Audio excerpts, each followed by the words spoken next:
Bonjour, une petite vidéo pour des élèves de première spé maths, on va parler de suite. Dans ce petit exercice, il va falloir étudier dans chaque cas le sens de variation d'une suite UN. Donc la première est définie par U0 qui est égal à 1, et pour tout entier naturel n, U indice n plus 1 est égal à U indice n moins 2n moins 1. Il y a un deuxièmement, petit b ici, où U0 cette fois-ci est égal à moins 1, et pour tout entier naturel n, on a cette relation de récurrence qui dit que le terme de rang n plus 1 est égal au terme de rang n multiplié par, entre parenthèses, 1 moins 2un.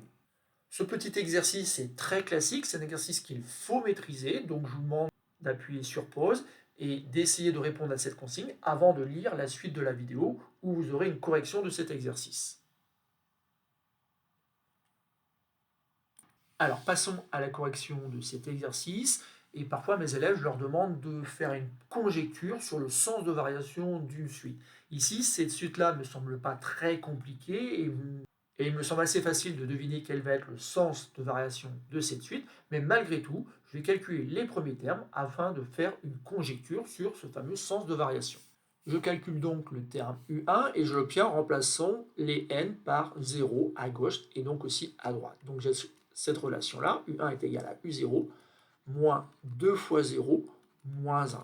Et très vite, donc en remplaçant U0 par sa valeur, j'obtiens 1, moins 2 fois 0 qui donne 0, moins 1, et il me reste 0. Le terme de rang 1 est égal à 0.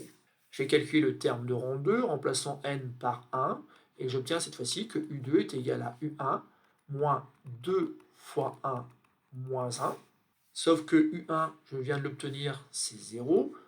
Et ici, ça fait moins 2, moins 1. En tout, ça fait moins 3. Le terme de rang 2 est égal à moins 3.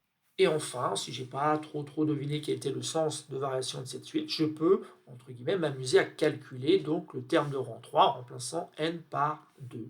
J'obtiens donc que U3 est égal à U2 moins 2 fois 2 moins 1. Sauf que U2, j'ai trouvé que c'était moins 3. Sauf qu'ici, ça fait moins 4. Et si j'enlève 1, ça va me faire en tout moins 8. 1, 0, moins 3, moins 8. Je crois qu'on peut conjecturer que cette suite donc semble être décroissante. Alors bien sûr, ça c'est une conjecture et il faut démontrer que c'est bien vrai. Et pour cela, donc, il y a un réflexe, et le réflexe, c'est de penser au signe de U indice n plus 1 moins UN. Et ici, pour avoir donc l'expression U indice n plus 1 moins UN, c'est pas très compliqué, je vais enlever UN de chaque côté du signe égal pour obtenir que cette différence est égale à moins 2n moins 1. Il ne faut pas oublier que moi, ce qui m'intéresse, c'est le signe de cette expression moins 2n moins 1 lorsque n est un entier naturel. Alors moi, il me semble assez évident que cette expression est tout le temps de signe négatif. Néanmoins, pour un élève peut-être de première, ça peut être un peu plus compliqué que ça. Et donc ici, je vais expliquer pourquoi en effet cette expression est tout le temps négative et même strictement négative. Premièrement, je sais déjà que n c'est un entier naturel. Dès qu'on parle de suite, le petit n c'est un entier naturel et donc je peux dire que n est supérieur ou égal à 0.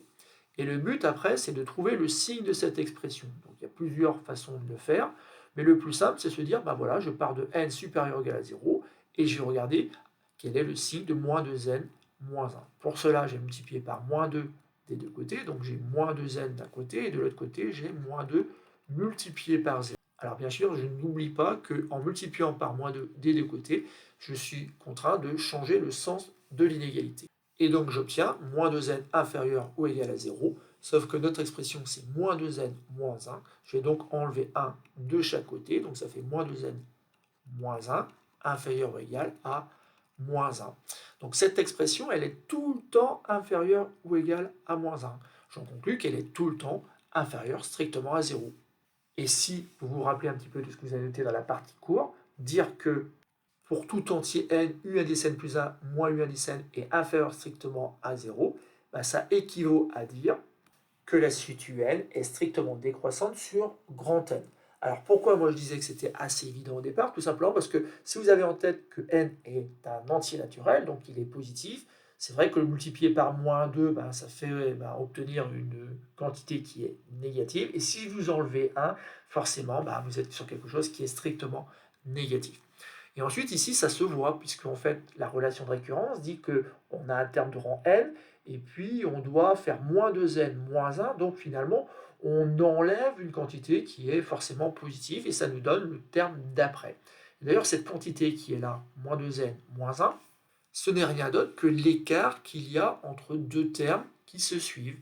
Lorsque vous prenez n égale 0, cette quantité-là donne moins 1, et moins 1, c'est l'écart qu'il y a entre le terme de rang 1 et le terme d'avant. De la même façon, quand vous passez du terme de rang 1 au terme de rang 2, vous pouvez constater qu'on a enlevé 3, et c'est normal puisque c'est exactement ce qu'on obtient lorsqu'on remplace n ici par 1. Moins 2, moins 1 donne moins 3. Et de la même façon, le terme de rang 2, ok, on passe au terme de rang 3, on a fait moins 5, et pourquoi moins 5 ? Parce que justement, ici, moins 2 fois 2 moins 1, ça donne moins 5. Donc ici, c'était assez évident qu'on a affaire à une suite décroissante. Passons maintenant au petit b. Alors, je rappelle cette suite, donc on a un premier terme qui vaut moins 1, et pour tout entier naturel n, on a une relation de récurrence qui dit que le terme de rang n plus 1 est égal au terme de rang n multiplié par 1 moins 2 un. Bon, ici aussi, on peut peut-être faire une petite conjecture afin de savoir ce qu'on doit démontrer. Je calcule donc le terme de rang 1 en remplaçant n par 0 partout dans l'expression, donc j'obtiens cette relation u1 est égal à u0, facteur de 1 moins 2 u0. Sauf que u0 vaut moins 1, sauf qu'après ça fait 1 moins 2 multiplié par moins 1. Je fais donc le calcul, donc ici dans les parenthèses, donc j'ai 2, 2 et 1, 3, donc ça me fait en tout moins 3. Je calcule le terme de rang 2, et assez vite je vois que le terme de rang 2 c'est égal au terme de rang 1 multiplié par, entre parenthèses, 1 moins 2 u1. En remplaçant u1 par la valeur que j'avais obtenue juste avant, j'ai ce calcul-là, et donc j'ai moins 3 multiplié donc par le résultat que j'obtiens en faisant le calcul à l'intérieur des parenthèses, donc j'obtiens 7 et j'obtiens moins 21. Donc là on a moins 1 comme premier terme, après on a moins 3, après on a moins 21, on peut conjecturer que cette suite va être aussi décroissante, peut-être même strictement décroissante, mais on va conjecturer tout simplement qu'elle est croissante. Ensuite, bien sûr, ce n'est pas suffisant, il faut démontrer que c'est bien le cas, et pour cela, donc, on va encore regarder le signe de un plus 1 moins un. On va remplacer u indice n plus 1 par son expression qui est notée ici. Puis ensuite, on va se dire tout simplement qu'on va développer ici pour obtenir donc un fois 1, donc un. Ensuite, on a un à multiplier par moins 2 un, ça fait moins 2 un, si vous voulez, on met des parenthèses ici, donc ça fait moins 2 un, le tout au carré. Et puis, j'ai un terme un ici qu'il faut enlever. D'ailleurs, justement, puisque je dois l'enlever, ça se simplifie en moins 2 un au carré. Et ensuite, le réflexe, c'est de se dire, oui, voilà, j'ai fait ça, mais maintenant, ce qui m'intéresse, c'est le signe de cette expression. Et ici, donc, c'est très simple. On a moins 2 à multiplier par une quantité au carré. Quantité que je ne connais pas, mais c'est le carré d'un nombre. Et le carré d'un nombre, je sais que c'est toujours positif.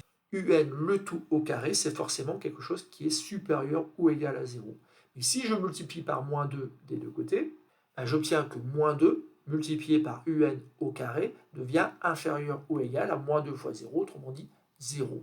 Ça y est, j'ai déterminé le signe de cette expression, et le signe de cette expression donc est négatif. Ça veut dire qu'ici, la suite, elle est décroissante.